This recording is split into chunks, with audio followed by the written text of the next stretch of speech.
Right. Hello, everybody. This is Kris Gethin. Welcome to the Knowledge and Mileage podcast. I'm finally back into the office. I've had a bit of travel over the past couple of weeks here, and so a few delays, a lot of air-conditioned hotels that I can't open a window with as usual. So it's trying to hack my health back into normality while I'm here.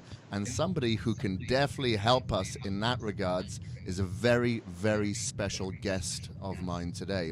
Now, I first come to know about Dr. Zach Bush, through his product, Restore. So one of a great functional practitioner here that a lot of you will know of, that I've had in many of my video series, Dr. Jason Watson, actually introduced me to this product, Restore. And I know that he'd actually come down to several of your seminars before. I believe he was at one several months ago in LA as well. And I started researching you a little bit more based on using the products and using Dr. Jason Watson. And I've listened to you now on plenty of podcasts. And I thought, I got to get this guy on my show, because when I listen to you on various shows, there's kind of a crossover with the kind of audience, that are listening. There's the same sort of people being interviewed, and I know there's a bit of a crossover, and there's people that are really interested in what you do. However, my listeners are more fitness-based, bodybuilders, triathletes, and I thought these guys who are trying to optimize their performance and their health have to listen to this guy. So this guy, Dr. Zach Bush, is now my guest on the show. Thank you very much for coming on. Very excited to be here. Great audience, and really always exciting to reach a new base of knowledge and excitement with a new consumer group. So I appreciate being here. Thank you. So can you tell the listeners just a little bit about yourself, your background, your current practice, and what are the common problems patients come to you with? Yeah, so my background is in internal medicine, which is kind of adult allopathic Western medicine trained, very much inside the box of the pharmaceutical model that we have for chronic disease management and all of that. And so I was kind of the least likely to be kind of at the cutting edge of wellness science if you look back at my career 15 years ago, 20 years ago. But what happened is I moved my research ultimately into the area of endocrinology and metabolism, which is my second subspecialty. Endocrinology is the study of hormones and how it regulates fuel and the management of metabolism and kind of fuel storage within the cell. It also encompasses how cells turn over. So the process of apoptosis or programmed cell suicide, stem cell activity, all of this is kind of in the purview of the cancer research I was doing. And then clinically, seeing a ton of endocrinology disorders, everything from diabetes to thyroid disease to really severe, gonadal issues, low testosterone, the like. And so had that whole scope going on, and then in that process started to see a merger of my different areas of activities in clinic, in my personal life, my pursuit of wellness, and my research in cancer started all kind of collide around the issue of nutrition. And in 2010, the kind of culmination of that was leaving the University of Virginia, where I was doing cancer research and clinical work, and started my own clinic and nutrition center in Virginia. And that journey really was a humbling and steep learning curve with the realization that the nutrition that we're handed as physicians and then the science around the hormones and the endocrinology were in great disparate realities. And so the science that we had developed over the many years of understanding mitochondria and how they take glucose and fat out of your diet and turn that into fuel for muscle or brain or what have you was very much disconnected from what was being taught as nutrition or nutrition science. And so over the last kind of decade, not just me, but now I have a whole basic science team and a couple of biotech companies, and we're really working to push the envelope of what is human health at the cell level. How do we invigorate and perhaps for the first time define optimal performance at the cell level, and then how does that translate into the individual?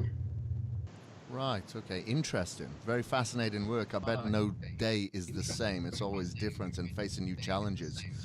That's especially right. in this climate when we see there's just so many more exposures to chemicals, pollutants, everything within our system, and we've got to do whatever we can to kind of control it, navigate it, understanding that maybe we cannot completely eliminate it, I assume. Exactly right. Right. Okay. So I first, back in 2014, is when I first stumbled across the importance of the health of the gut microbiome. I spent some time out at Dr. Spanaug's clinic in Oldsmar in Florida. And I was there for about 6 weeks. He'd done some brain fry scans, food allergy testing, the blood test, hair follicle, stool, urine, you name it, I had it. I was going through a period where I was only sleeping for, about 2.5, 3 hours a night. And it was just fractured sleep. I'd go to sleep straight away, but fractured. I'd wake up every 30 to 45, 60 minutes. And it felt like every time I woke up, it was time to get up as if it was 6 a.m., but I'd only been sleeping for like 30 minutes, and it was really bad. And it led to quite a deep, dark hole of depression there for a while. And I was trying to do everything that I possibly could. Being in the fitness industry, I was eating healthy, quote unquote. I was having my oats, my proteins, and as bodybuilders and fitness advocates do, having about 6, 7 meals a day. And I couldn't understand why I just was so depressed and I wasn't sleeping. I felt inflamed. I was bloated. I had joint issues. And after spending some time in his clinic and then really focusing on the gut microbiome, I was able to help it a lot more. And then obviously utilizing various supplements, including your own, and then having a better understanding of like the serotonin, the dopamine, how it's produced, and where I should be focusing for this productivity. And what I noticed over time, I didn't have to eat as much food as I was forcing into myself, and still able to recover and get more out of my workouts. I'm not optimized by any means, but if I look back on how I was like 4 or 5 years ago, I'm so much better. So knowing that the people within this industry are eating about 6 meals a day, maybe sometimes more, having supplements along with that sometimes to replace some of those meals, would you say the people within the bodybuilding or fitness category are just as open to the adverse effects of the environment within our foods and outside than the average person on the street who isn't eating 6 meals a day? Maybe they're eating 3 meals a day, but maybe they're eating at more fast food joints than the people within the fitness industry. Would you be able to give me some clarity on that, what you think your perspective is? Absolutely, yeah. The interesting thing that we found, my journey actually started in studying the effects of health food on unhealthy people, and so you're kind of pitching the idea of healthy food for healthy people, and can that actually be detrimental if we're not eating in the right fashion? The short answer to that is absolutely. I think that the vast majority of people who are in the bodybuilding and fitness thing, you guys have been taught a lot of science that's incomplete at best, and a lot of times, frankly, just erroneous. And a lot of times, the marketing companies that are behind all of this don't really care that the science is incomplete or erroneous, and they're just pushing a good marketing campaign that's built on a very antiquated belief about protein and how protein comes to be integrated into your body, nutrients of any sort for that matter, and how it's integrated into your body. And so we can go into that in a little further detail, but some background is pretty interesting in that what started leading an endocrinologist down the pathway of understanding gut health in not just regards to the microbiome, but actually the absorption potential of a gut lining and the intelligence of that gut lining to collect the right stuff and keep the stuff you don't want out, was really around the experience of having a center that we started with the intention of reversing chronic disease with health food. And I'm very much kind of a go big or go home kind of personality. And so when I went to go juice my patients and teach them nutrition, it was over the top intensive process. So we were juicing a ton of kale, we were juicing a whole bunch of root vegetables in there and everything else. And we saw astonishing results in about a third. We saw almost no measurable results in about a third. And then in a third, on the healthiest food on the planet, we saw people getting more inflamed, sicker, more fatigued, all of the kind of insomnia, major depression you describe in yourself, we were seeing play out in our patients eating some of what I thought was the healthiest food on the planet. the exploration that we then had to go on was just starting to ask intense questions about, are the nutrients we're eating, A, really what the body needs, and B, are the nutrients there in this food as it had been 30, 40 years ago? And the thing that you may already be very much aware of as a listener is that a tomato, for example, on the shelf of a grocery store today has no resemblance to a tomato 40 years ago in regard to the micronutrients that it would carry. And so something like lycopene is a good example of an antioxidant, anti-cancer compound within tomatoes is almost non-measurable in a hydroponically grown tomato today. And so the problem therein is when we start to delete multiple nutrients out of a macro food like a tomato or a piece of meat or a piece of kale, is that we start to overemphasize or lose the balancing effect in these foods, and we get overemphasis on the biologic effect of some of the factors in there. For example, kale. Kale is very rich in insoluble fiber, which is one of the most important anti-inflammatory and anti-cancer things for the gut. But if it's absorbed past that gut lining and into the immune system and bloodstream of the individual, it becomes inflammatory. And so insoluble fiber should never get through that gut lining.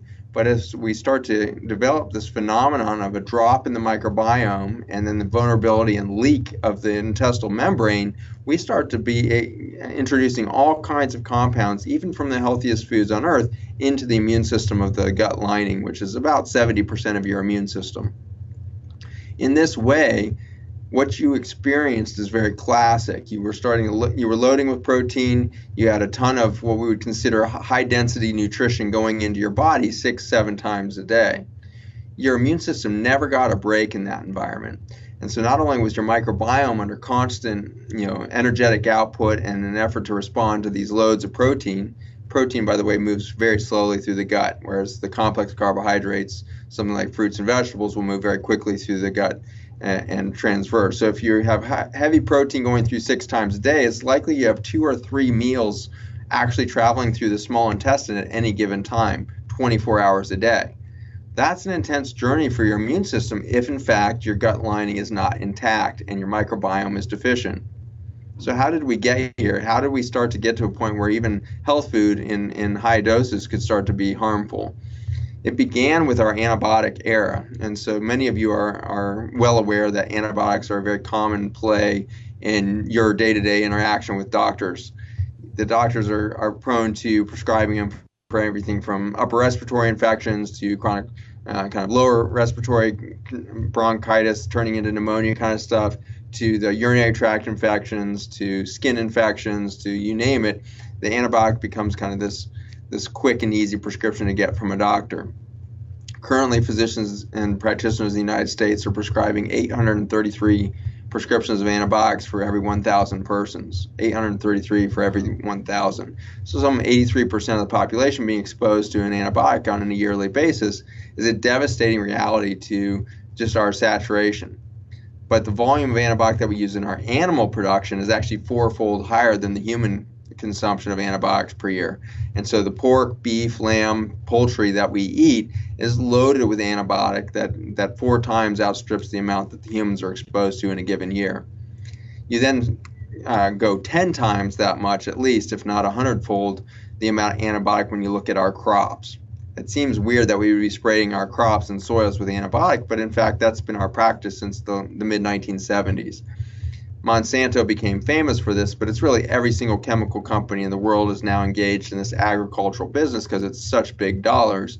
And they're producing chemicals that we like to call herbicides and pesticides, weed killers and bug killers.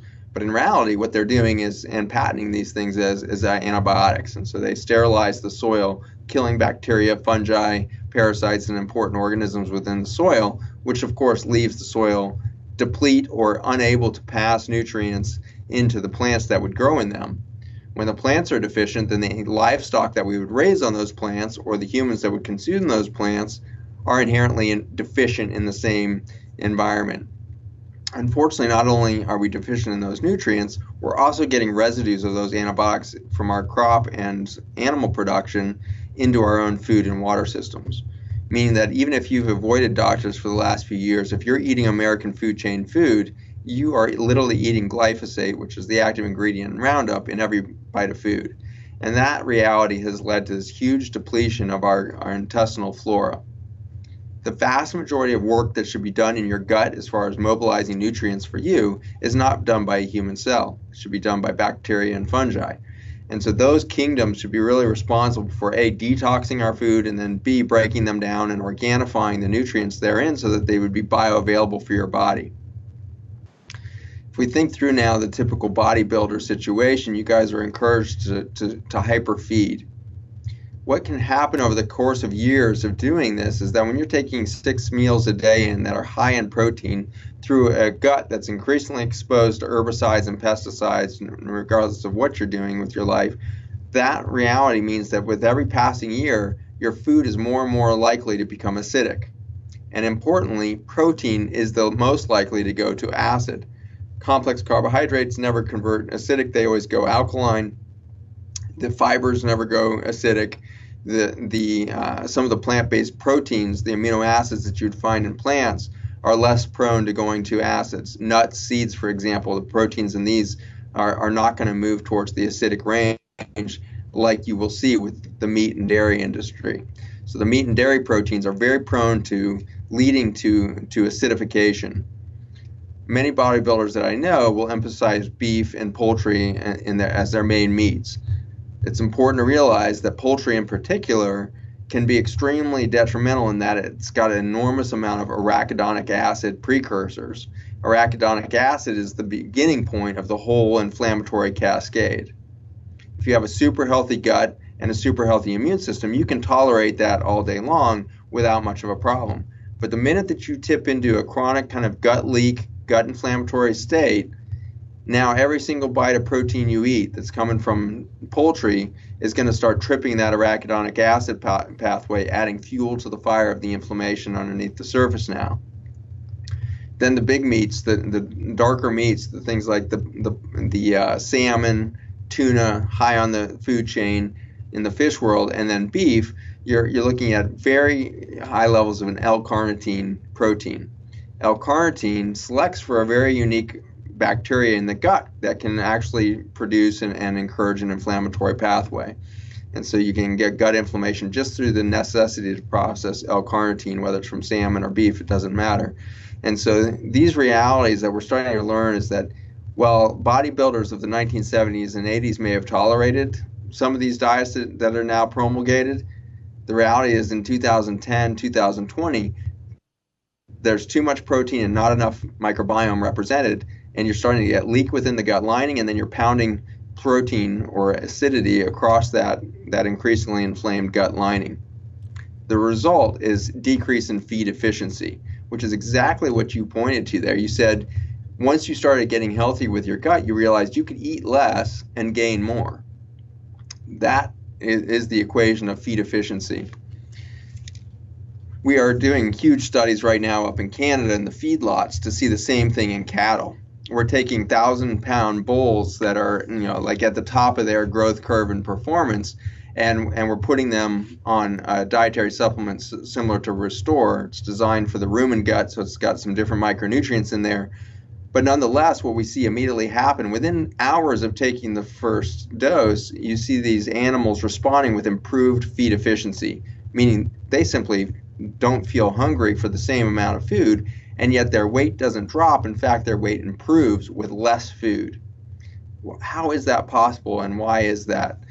What it points to is that once you have an intelligent gut lining that's able to see and absorb all of the nutrient potential of your food and keep out the inflammatory compounds, the efficiency, the amount of energy it takes to move nutrient from gut into the cells that need them, whether that's your muscle cells that you're building or the brain to coordinate the behavior of the individual, it takes less and less energy to do that motion or that activity of getting nutrient to its source.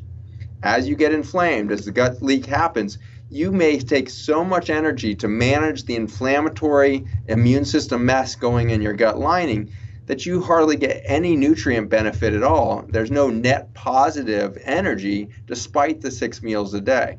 In fact, the 6 meals are pounding more and more inflammation and making the feed efficiency go down and down and down. The result is obvious. Certainly less performance in the gym or on the court, but the big one is brain, right? And this is exactly what you saw. The first symptoms are going to be brain fog, insomnia, decreased sex drive. All of those, base neurologic functions are going to start to decline as you lose the fuel efficiency, as you start to have less and less net energy available to the system because you're doing so much damage control at any given moment.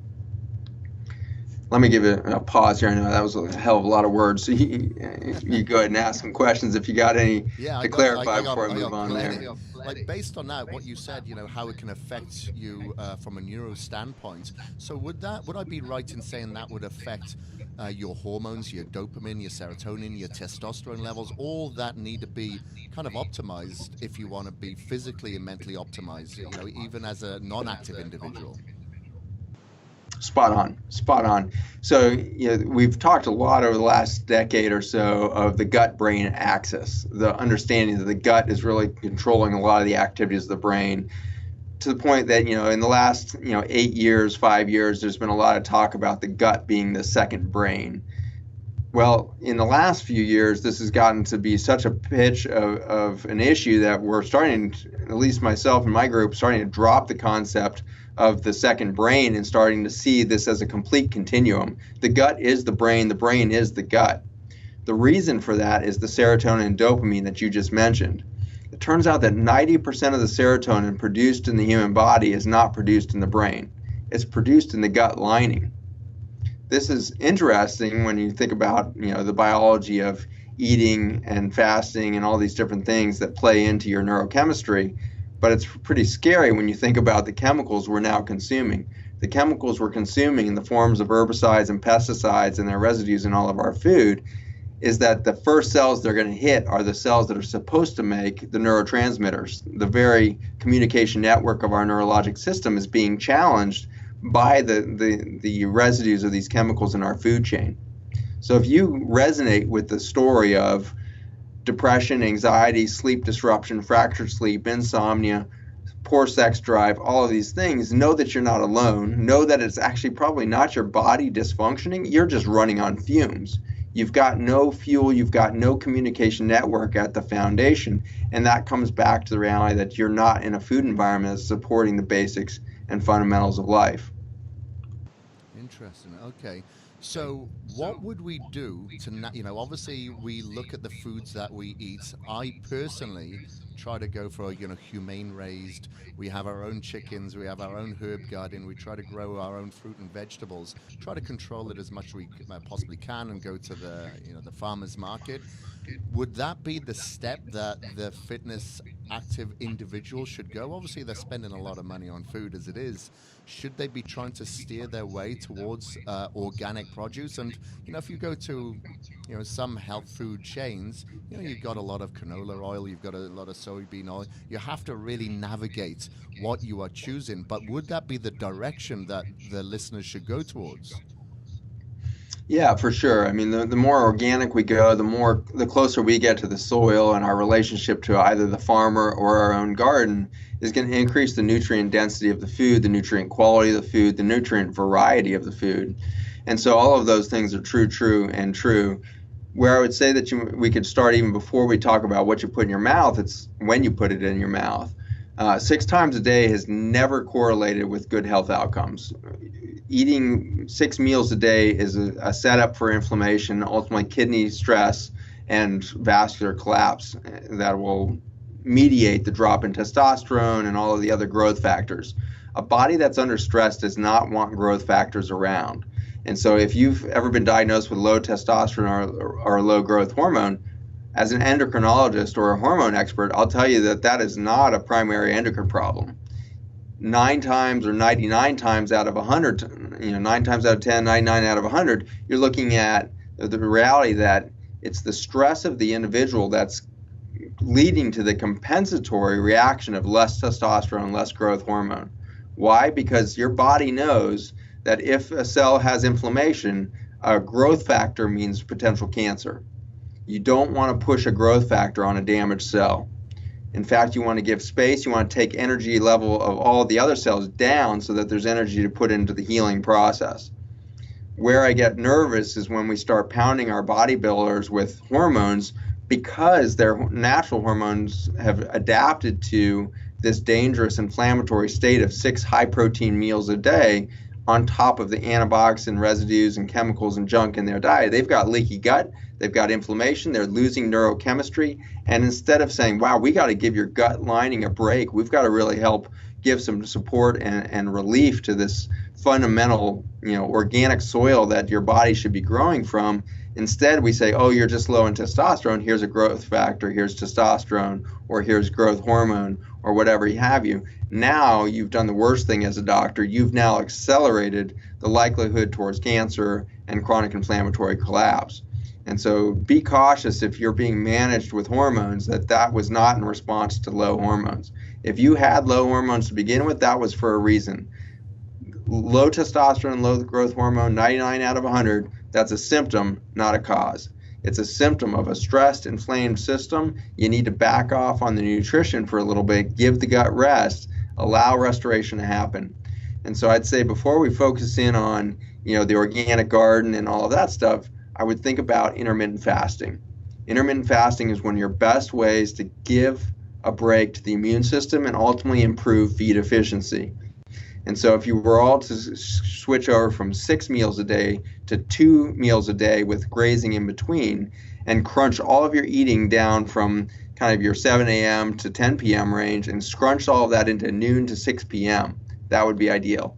Scrunching together your food intake into a 6-hour period gives an 18-hour recovery period to the gut lining and the immune system behind it, which will reduce the inflammation, reduce the acidity, and improve the potential for your body to utilize protein when it comes in, and also reduce the amount of calories needed to get there. It's funny that you should say that, because over the past year or so, I'd started experimenting with like controlled intermittent fasting, where I do the usual 16-8, and I kind of set myself up. I'm not a big bodybuilder. I've competed, as a natural bodybuilder for many years up until 2009, and started getting into some like hybrid athleticism. So I'd compete in some Ironman events last year. I did an ultra marathon earlier this year in Spartan. So I try to keep versatile, and I try to encourage my listeners that the most important muscle isn't your biceps. That's not going to take you to 100 years old. It's going to be your heart. So you need to, increase your versatility in your fitness. And I started intermittent fasting, looking into the autophagy, cleaning up the DNA, helping get rid of a lot of the inflamed and a lot of the proteins that I was forcing down my gullet. And I was quite surprised that I didn't lose any size during that time. I was only doing it like 5 days a week. I wasn't doing it 7 days a week. And I'd just done a muscle building video series, a daily video trainer, and I was encouraging all the followers to use this Sunday as a day to completely fast and, realign, reset yourself, realign your hormones. And I was quite surprised. Like, I'm only around 205 pounds. And have you any idea why that is? Why I wasn't losing any muscle during that period? Maybe if I was like 250-pound behemoth, possibly I'd lose some size. But for the average person who is my listener with a fitness background, that's not the case. Do you know why that is? It's likely that you just took the stress off, right? So you think, okay, I'm eating a certain number of calories per day, extrapolate that over 7 days to a week, and if I took away a full day's worth of my calories or reduced my total intake of calories in a week by 12 to 15% by eliminating Sunday, it's very possible that the rest that your gut is getting, the recovery of your immune system, the recovery of your endocrine system, all of that represents such a reduction in cost of energy that you actually have more calories to put towards muscle building and healthy activities than you did when you were trying to force feed throughout the 7-day period. And so what you proved in yourself, if your muscle mass didn't drop with less food intake, you proved that you improved feed efficiency to the point where whatever new quote-unquote deficit of calories you now have because of an imposed fast, that in fact represents an equal or lesser amount than the food that you've now cut out in regard to the energy that it was taking to process that food. And so I think you'll see this. If you go from 7 times a day to 2 meals a day, you can match the calories pretty damn close, because what you can do is take a huge lunch and then a couple snacks, 2 p.m., 4 p.m., and then a big dinner. you can pack a few thousand calories into that time frame without a problem. The density that we have calorically in the American food chain now is pretty insane. So a typical 2,000 calorie diet can be achieved in a single McDonald's meal. So the volume of our food doesn't need to be big. It's more just thinking about how do we improve feed efficiency on that noon to 6 p.m. or you mentioned an 8-hour time frame. That's a good start. But I think you'll find that the tighter you crunch that when you're in a resting phase, the better things are going to get. Caveat is you probably shouldn't intermittent fast every day. The body seems to love variation. If we lock ourselves into any daily routine that never changes, never fluctuates, the endocrine system is always the first to adapt. What keeps the endocrine system from falling into a rut is variation. And so what I really encourage my patients to do is take a variety.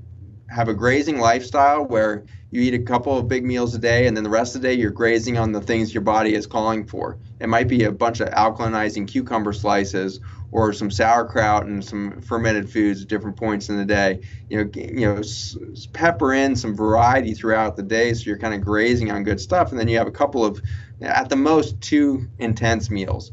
Anything more than 2 intense meals a day, you're going to get sluggish and start having backup in the small intestine where you now have 2 or 3 meals in the small intestine. But if you boil down to 2 big meals in a 6 to 8 hour period and then rely on light snacking throughout the rest of the time, you're going to get relief from that. You're going to reduce the amount of effort and energy that your body is requiring to do damage control, and you put 100% of your energy towards optimal health, muscle management, and all the rest. Now, would you suggest everyone or the majority of the people could follow a similar protocol? It'd be my understanding, and correct me if I'm wrong, that some people have a different microbiome than others. So if I look at my parents, for instance, I hope my father's not listening to this. He's not too tech savvy, so I should be good.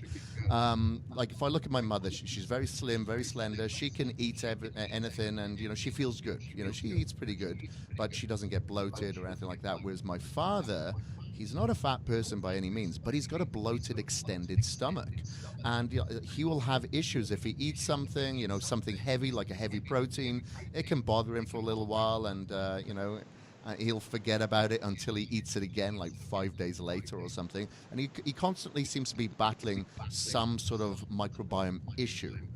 Would it be correct that these 2 people should follow a completely different diet and maybe fast differently?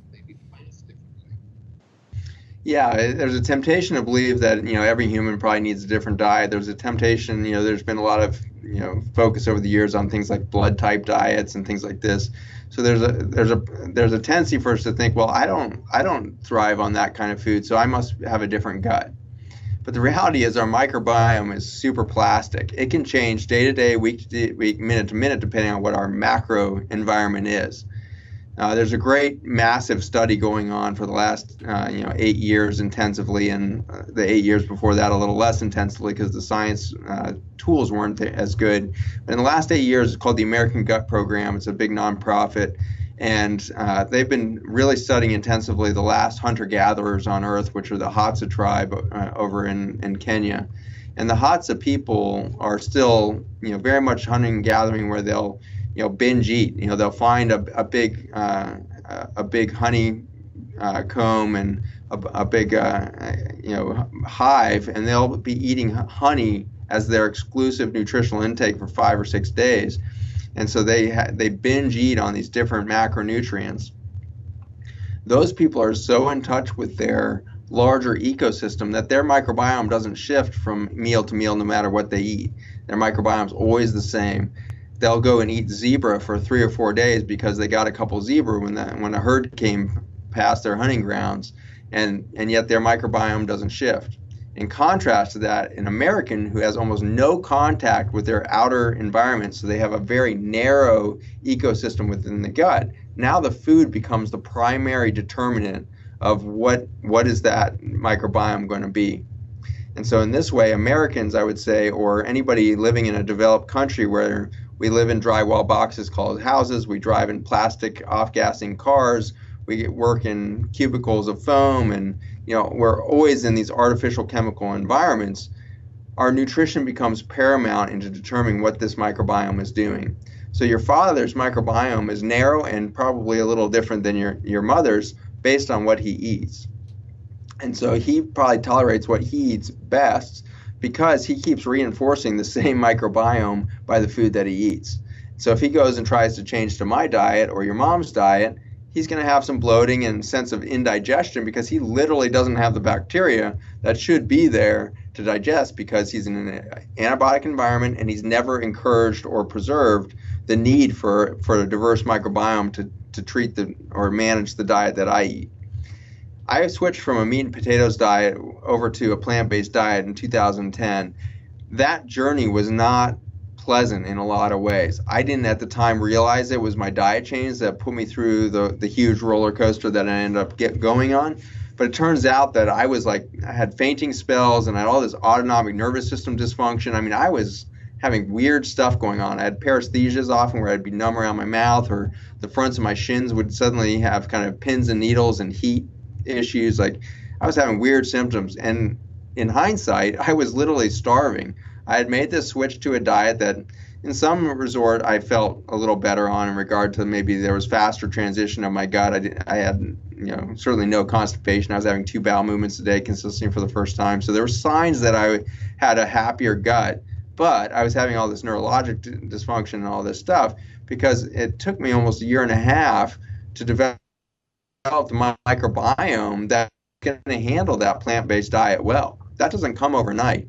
And that's an important message to everybody who's going to embark on a lifestyle transformation, is don't expect your body to be able to do that overnight. And if you want to speed up your ability to make that transition, think about the microbiome you want rather than the one you have.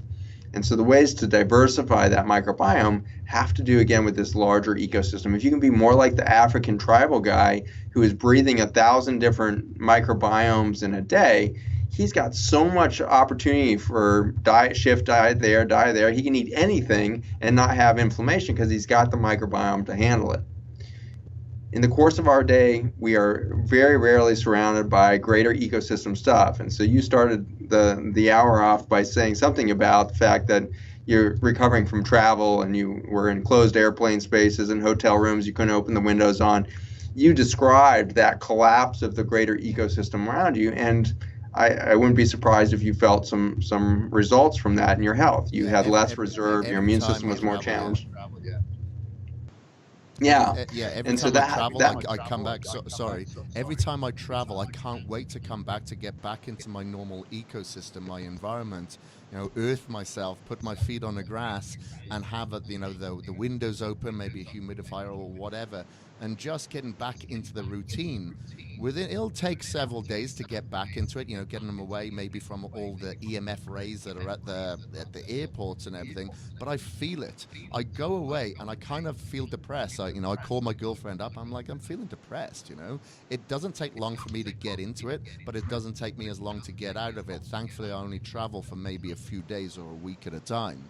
But it's exactly as you described it. Maybe it's because I'm getting into an even narrower ecosystem, so my relationship with the environment has just been, gone into a bottleneck, as if it's exactly closing right. off, my access to the environment. And in fact, you're running on fumes by the time you get home.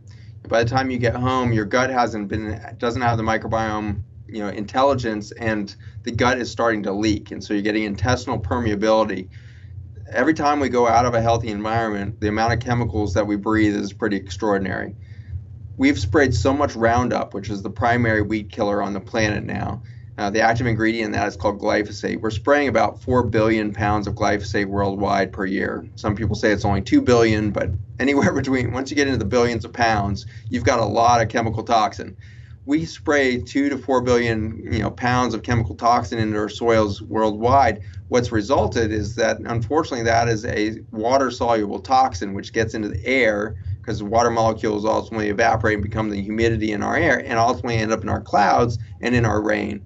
And so in the United States, when we measure this in agricultural environments, Midwest, California, we'll find 75% of the rainfall contaminated with Roundup. We'll find 75% of the air we breathe contaminated with Roundup. And so you can imagine, as you kind of come out of that healthy pocket that you and your partner have tried to create, it doesn't take long before you're diving into massive environments of antibiotic and environments that have been so steeped in antibiotic they don't have microbiome to support you. And so you're kind of like, you're almost like this little, vessel of microbiome that leaves your house, and you're depleting microbiome throughout the 5-day, 7-day trip. And you come home, and now you got to start to reabsorb the microbiome. You got to start to breathe the fresh air, repopulate the sinuses and the upper respiratory tree, which ultimately become the gut. Retrain that whole system into the process. There's another interesting caveat when we think about the macrobiome, or the ecosystem around us rather than that within us, is the people that we hang out with determines a lot of what our microbiome is going to be. And so when you've known this experience, that when you go to a conference that is all about nutrition and you're around invigorated, healthy people, you guys are all going out at night to find, that restaurant that actually is a 20-minute drive away so that you can get the farm-raised, farm to table kind of experience, you're going to come home feeling invigorated and much healthier than if you end up in a conference that's all about, vacuum-packed protein of the day, and it's all about sampling 32,000 versions of a protein bar, and all of this. You go home from that and you're inflamed and you're exhausted. You didn't sleep well. Your microbiome was collapsing because you didn't experience a healthy environment. The people that you were with weren't carrying a dense microbiome variety, and so you've got a narrowing that's going to naturally happen. So I guess that's a good reason to make sure farmers are part of your social group. Yeah, yeah, that's right. And speaking of farmers, so like I grew up on a farm. The majority of my family are all farmers from in Wales.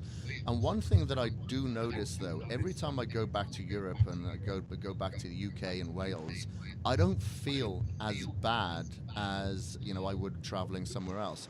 I wonder, are the food regulations different to Europe than they are here in the US? They certainly held out longer. Unfortunately, there's definitely been a slippery slope that's happened in Europe, just as it has in the United States. The chemical industry took an extra decade or 15 years for them to really infiltrate the EU, compared to the test grounds that we had in the United States that really started in the 1970s, and then by 1996 we had the advent of GMO Roundup Ready crops, and that kind of took 10 or 15 years to move from the United States to the worldwide system. But unfortunately, the EU has had a steady endorsement and acceptance of the GMO crops that is much different than kind of the PR that they've put out there saying, hey, we're cleaner and we're better. Well, if you look up in Ireland, if you look in the UK, there's a ton of GMO crops, and even those that are not genetically modified. Wheat, for example, is not genetically modified, but it's being sprayed with Roundup right before it's harvested so that it dries quicker. So we're using these Roundup weed killer chemicals for many different reasons other than just genetically modified crop growth. So unfortunately, that's become more and more a part of it. The difference, though, is that you guys are 10 to 15 years behind the overall saturation of the environment. I believe that if you look at Wales and the UK in 15 years, if they don't change their chemical farming regulations and they continue to adopt more and more of the US model, you guys will be just as steeped in chronic disease, just as steeped in the food intolerances that we have in the United States. So going back to Roundup or glyphosate, if it's so bad for us, why was it brought into our environment in the first place? Yeah. The important message to that question, or the important answer, is that we are all responsible for the development of a company like Monsanto and the chemical farming industry. We all created that by outsourcing our food production, right? And at the end of the 1945 kind of time frame, the end of World War II, the EU and the United States and all of the allies in World War II had a huge advertising campaign running for a couple years called Victory Gardens. And the call was for all of the people within the Allies to start to plant backyard gardens to grow more food, not just for themselves, but for the troops. Feed the Troops became this battle call for those of us not on the front. And that battle call led to the massive revisiting of home gardens. By the end of World War II, we were growing 45% of the American food chain in backyard Victory Gardens. Today, we grow less than 1/10 of 1% of our food in our backyards. And so it had already started with the kind of commercial development of farming that had kind of scaled up in the 1800s. We were already losing backyard gardens. By the 1930s and 40s, you imagine what was happening like during the big rush of the 1918 to 1928, that decade after World War I. We had this explosion of technology. We had an explosion of convenience lifestyle technologies coming into the home. Sears Warbuck became this huge advertising campaign to the homeowner to get this special apple peeler so that you can peel apples quicker. There's always some new device to make life easier and simpler and more convenient. That's ultimately what happened. It was a convenience lifestyle that got pitched over and over and over again, refined, and the businesses and companies and products they would produce and bring to market were more and more catering to this convenience lifestyle. And anybody who's ever grown a garden knows that it's really the opposite of convenience at the beginning. Once you have a really nice established garden, it doesn't take much effort to keep that thing going. But establishing a garden and really going through your effort in the spring to get that thing moving, that's a lot of hours in the week that you're going to put into that effort. And so it was the escape from all of that, kind of labor that led to the necessity. First, the collapse of our previous farming industry, where we had family farms that were 100 or 300 acres. Suddenly, those collapsed, and we moved to these 10,000, 100,000, 1 million acre farms. That led to the demand for these chemicals, the herbicides and the pesticides. You can imagine the food industry very similar to our current medical situation. You leave World War II, 1945, and people realize they can start, moving towards a convenience lifestyle again. They needed to regenerate soil on the farm. So people had worked to make their family victory gardens work. But the reality is we were still coming out of the Dust Bowl in the United States. We had totally destroyed our topsoils between 1900 and 1920. And so we were starting to have massive problems with topsoil blowing off and traveling around the country, burying towns in dust. And so we called it the Dust Bowl. So we had already killed the ecosystem once, and then we were trying to recover it through the victory gardens, growing our own food. After World War II, we had this glut of petroleum because the whole war axis, tanks, planes, jeeps that had been running the largest mechanized war globally that had ever existed, suddenly the demand dried up and we had this huge glut of petroleum. Petroleum ends up having a lot of nitrogen, phosphorus, and potassium in it, which are the three main ingredients in fertilizers and to make plants green. So they started converting fossil fuels to fertilizers instead of doing crop rotation and good composting, soil management. We started going to these fossil fuel artificial fertilizers. And I would say that that's an interesting caveat to where we're at with nutrition for the bodybuilder today. I would say that you guys, pursuing that, the cutting edge technology for nutrition for bodybuilders, you guys are kind of in that chemical management of nutrition. No longer are you looking at, a pea as a complex delivery system from, complex carbohydrates, fibers, alkaloid medicinals, all of these things that should happen in a large, pea pod. You're now boiling it down to just the extracted pea protein that's now in your shake. And that pea protein, while healthy because it's from a plant or whatever it is, and it's less acidic than a meat protein, all of that's true, but you're missing everything else that nature provided in that pea pod that should have come along with that protein to make it integrate into the body in a more biologically safe and productive fashion. And so anytime we engineer ourselves away from the garden, we're going to find out that we're doing harm, not good in the long run, and even in the short run from a nutrition standpoint. So I think we did that in the 1950s and 60s with TV dinners and the rest, and I think we're doing it today through, if you go to like Natural Foods Expo and stuff like that, it's extraordinary how many sugar-filled protein bars there are that come out every year. There's always some new and great protein bar that's coming out, or new great protein extract, or whatever it is. Like, man, we are really redoing the TV dinner here. We're redoing Twinkies in a fancy, better PR way than we did with Wonder Bread. but it's still the same, divorce from nature's design. Yeah, yeah, for sure. I actually came from an expo on the weekend in San Jose, actually.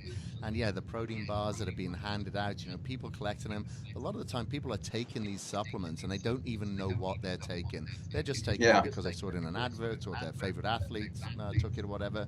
So, I actually even have a supplement line of my own. But we make sure that if we do have, like, our glutamine, it's fermented. If we use a caffeine, it's organic. We have, an electrolyte drink, for instance, that is, we'll always make sure it's naturally flavored, naturally colored. I do believe we're uh, maybe the only, if not one of the only, that adhere to the Prop 65 Act as well to ensure that we don't have the heavy metal contaminants that we see in so many supplements today. And speaking of supplements now, so it's my father's birthday on the weekend, and I ended up purchasing him a book online last night. On the back roads around Wales so we can go cycling. And I've actually purchased the Restore as well. I want to get something that's kind of beneficial for his gut. Now, could you tell myself and our listeners a little bit about Restore, and how did you come about the formulation of this product, and how you would recommend our listeners use it? Absolutely. So I'm one of the guys that, again, I thought I was the least likely to ever come out with a dietary supplement. Was not in the field of supplementation when we made our discoveries and everything else. I was coming out of the pharmaceutical model, the kind of all of that, and kind of realized the pharmaceutical companies were chasing the wrong avenue. I was chasing the wrong avenue in allopathic medicine. I was starting to see the power of nutrition. And I was really gung-ho on the message that, we shouldn't need supplementation if we've got ideal nutrition on the plate. We should find everything we could possibly need from nature. As we started to realize that people were failing on some of the best nutrition we could possibly do, we started asking about, what is the gut, what is gut intelligence, what is gut health, what is the microbiome, what does a healthy microbiome look like, all of these things. We inevitably ended up finding ourselves studying plants, which inevitably ended up studying us in the soil world. As we were going through the soil science, one of my colleagues brought in a white paper, and partway through that huge 90-page white paper, I found a molecule that looked similar to the chemotherapy that I used to design from vitamin A compounds. That was an aha moment for me that the soil might be a source of medicine that much bigger and more powerful than the plants themselves that would grow in that. So that was the first step of looking past the plant world, which we've been looking to for millions of years. I believe, at least tens of thousands of years of humans, we've been focused on the plant kingdom for our medicines. Now we fast forward to the reality that maybe the plants aren't holding the medicine that we thought they were, and part of that is destruction of the soil. So in seeing that molecule, though, I knew we had a very unique nutrient. It's not a nutrient you could possibly find in food, too large of a molecule to be represented in the micronutrient world of our nutrition world that we had been trained into. And I knew that molecule was likely to cause a cell-cell communication event. It was likely to help contribute to a communication network for cell repair, cell turnover, and the like. After a couple of weeks of research, we found out that molecule was being made by bacteria and fungi, and each species making its own subset of these molecules.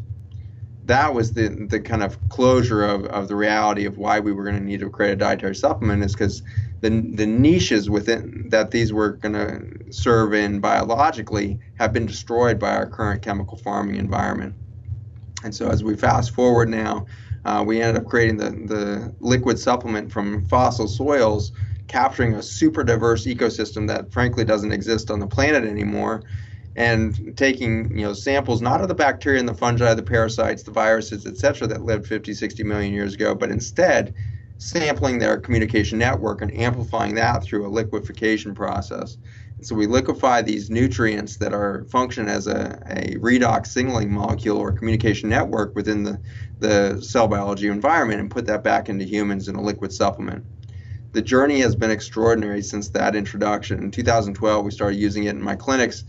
Certainly myself was the first kind of experiment. I was taking it orally, and then ultimately I was doing liters of it intravenously to figure out what the heck it was doing in my body.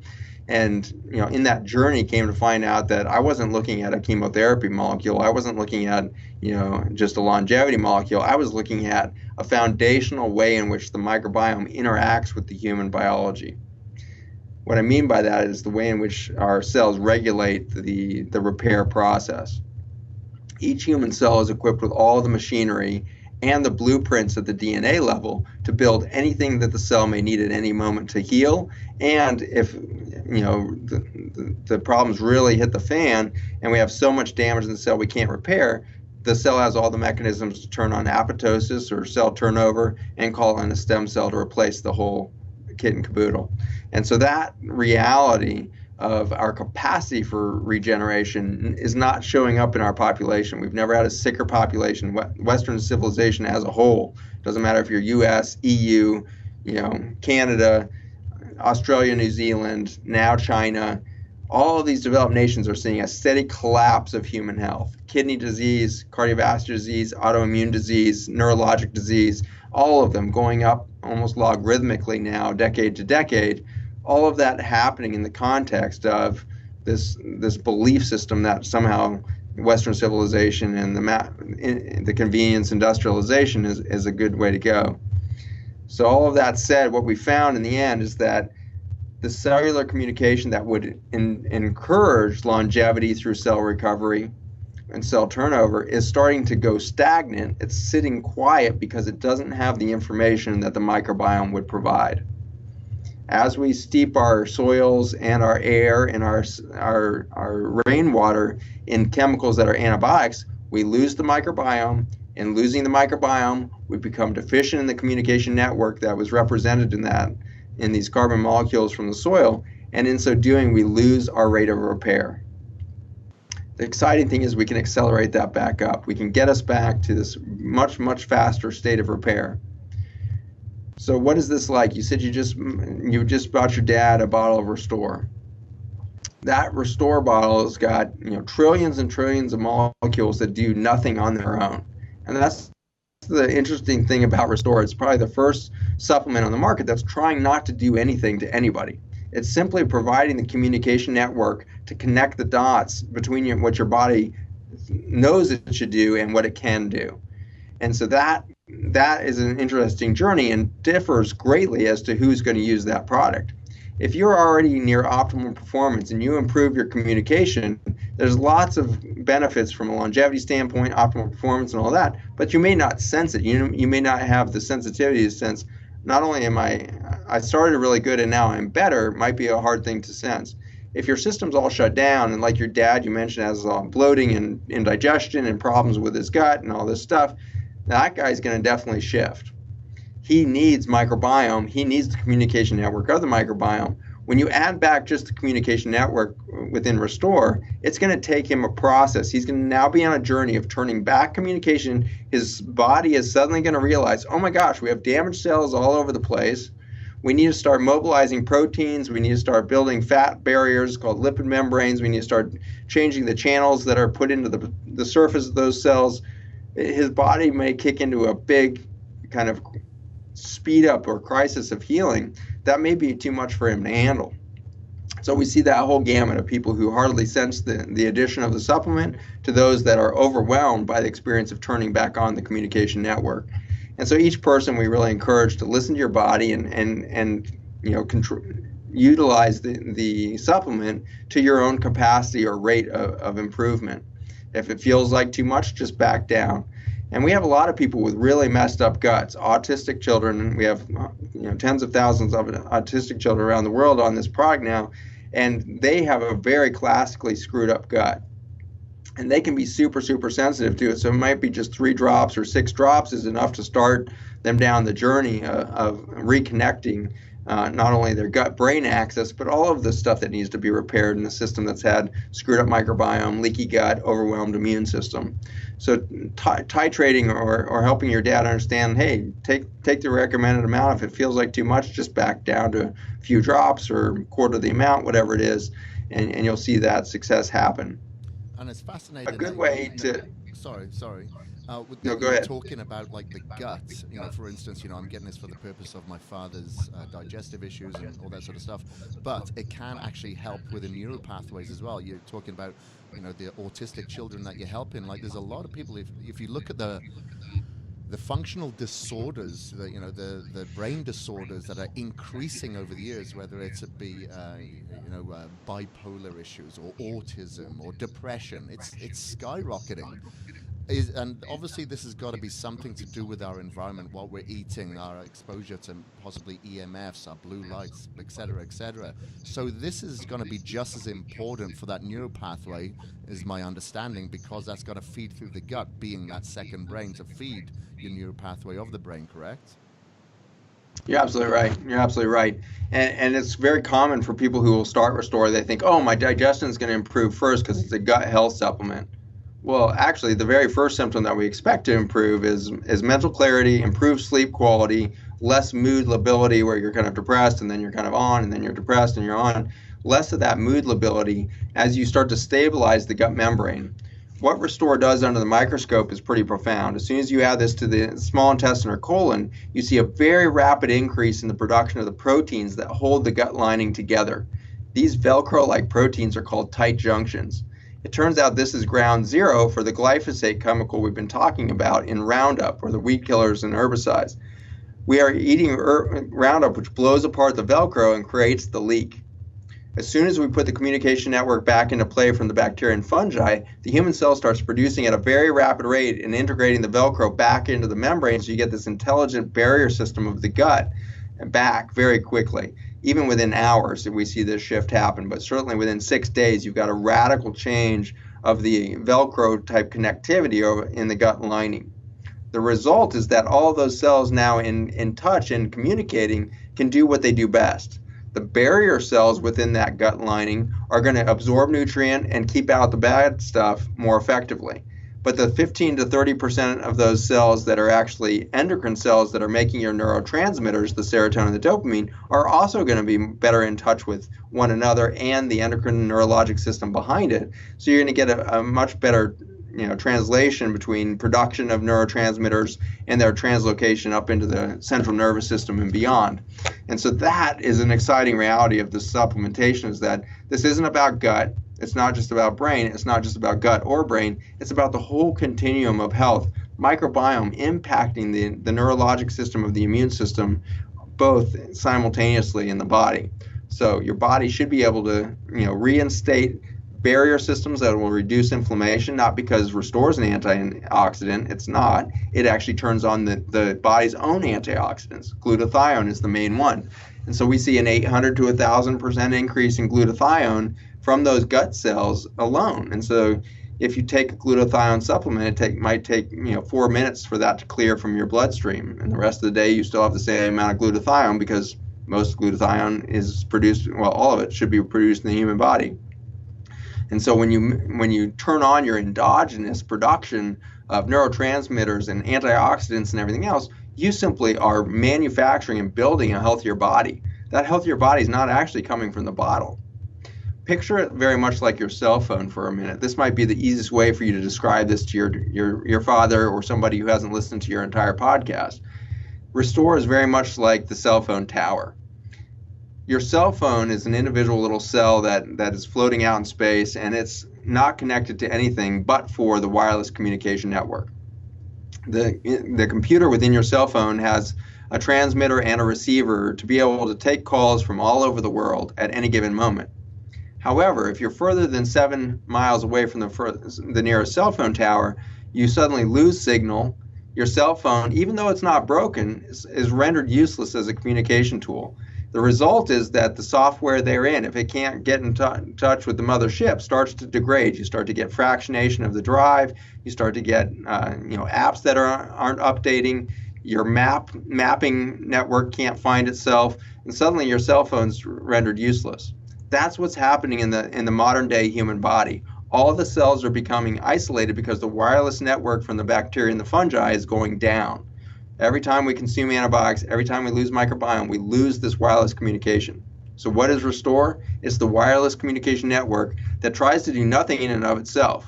Keep in mind, a cell phone tower has never originated a phone call. It's somebody else's cell saying, "Hey, I want to talk to that cell over there," and the wireless communication network can make that happen. That's what Restore is really doing for the body. Put that inherent system of communication back on, and all the cells are going to simply do what they're supposed to do, which is regenerate, regenerate, regenerate, and if absolutely necessary, replace. Got it. Okay. Now I'm just going to quickly ask you from a personal standpoint, because I take that on a daily basis, have been for probably about 10 months now. However, when I'm traveling, this is probably where I'm falling short. I leave it at home. I'm probably going to be much better off just taking the little version with me to stay consistent, especially when I'm away from my normal environment, correct? Absolutely. You're going to find yourself so much more resilient when you're traveling. It comes in two forms. One is the oral preparation that we've been talking about, but it also comes in a nasal sinus spray. That one is your best friend, I think, traveling. We have a little 3-ounce bottle that's compliant with TSA for the oral, and then we have the little nasal spray bottle. So both of them can travel with you. Perfect. The nasal spray is extremely important when you start breathing environments that are toxic. And so whether that's a car that's been sitting in the sunshine and off-gassing, or an enclosed airplane that's just circulating, increasingly stale air, or a hotel room that hasn't opened its windows since it was built 30 years ago, and you just have moldy carpets and the rest, it's very likely the Restore is going to be a better friend to you on the road than even it is at home, because your environment has gotten more toxic, and the need to protect yourself from that is even more grave. And so I'd absolutely encourage you to do that. And you're going to realize that, man, I can come home from a trip now and I don't feel like I've completely been hit by a Mack truck. It takes me 6 hours to recover, one good night of sleep, rather than 3 or 4 days to recover when I get back. So that'll become a huge piece of your puzzle. When home, keep in mind that how important the nasal sinuses is to gut health. In every environment we go, the microbiome is first going to impact the ecosystem of our nasal sinuses. Every breath we breathe. You might eat 6 times a day, but you're breathing 6 to 20 times a minute. And so you have so much more exchange with your macro ecosystem through the breathing than you do through the digestive process. And so sinuses are your beginning of that. The vast majority of people who begin to become inflamed through their gut will start to get leak at the nasal sinuses, just as they do in the gut lining. So every breath you take can be another source of inflammation. This leads to postnasal drainage, some chronic congestion in the sinuses and the posterior pharynx. You lay down at night and all of that junk starts draining out of your sinuses, and by the morning you've got phlegm in your throat and you're coughing up a couple times some junk, and you clear that in the shower and you just think that's normal life. But in reality, overnight you seeded your whole small intestine with sinus flora that shouldn't be in the gut, especially as you age. When you tip past age 40, the amount of acid you make in your stomach starts to drop due to damage to the parietal cells in the gut lining and everything else. And so as you start to damage the gut lining, you decrease acidity. The bacteria that drip down the back of your throat are more likely to get into your small intestine still alive. And so we end up getting a lot of this small bowel overgrowth, also called SIBO, that we're planting from our sinuses constantly in leak. When you start nasal Restore, you think, oh, I'm treating my sinuses, and you can feel it in a couple seconds. You spray that irrigation into the nose, and you're going to certainly feel clarity very quickly up top. Within seconds, you can feel the nasal mucosa improve its health. That sensation is not localized. You now have changed what's going to translate into the gut overnight through the postnasal drainage and everything else, and you're going to start improving gut health just through improving those nasal sinuses. And just like with anything, like you said, you have to kind of work at it. Don't expect it's just going to work by itself. You have to do whatever you can to control your environment, from your food, from your water system, from your environment, windows open, etc. It's an all-encompassing global picture. That's exactly right. Again, Restore is just the communication network. Now, what do you want to communicate? Yeah. And that's where the bigger ecosystem gets exciting. You've now, with Restore, created a compost, a literal intelligent compost that's going to allow for many, many species to come into play because there's communication within the greater ecosystem. And so now you're not going to just have overgrowth of a few species, they're going to actually make room for this diversification to happen. So you have an opportunity now, as soon as you start Restore, to get out into those macro ecosystems and bring that ecosystem home with you, instead of it just being something that passes unabsorbed or can't get its niche or foothold. So as your father starts his journey with Restore, you can almost picture the scenario where, okay, within minutes his gut intelligence is going to increase. The amount of Velcro he's making is increasing. He's building a glutathione reservoir through his own mechanisms. He's starting to build this huge foundation for health. But then, you start to say, well, now do you want to be resilient or do you want to be dependent on a supplement? And for that resilience, get out in the macro ecosystem and start seeding that gut. If you get enough ecosystem around you, and the only way that we've figured out how to do this so far is take people to Africa. If you put people with the Hadza tribe and have them hunt and gather with that tribe, within 4 to 6 weeks, they actually look like Hadza people in regard to their gut microbiome. So that's exciting. That only takes a month or two to take somebody who's screwed up as an American, put them in the right environment, they can regain that ecosystem by living in it.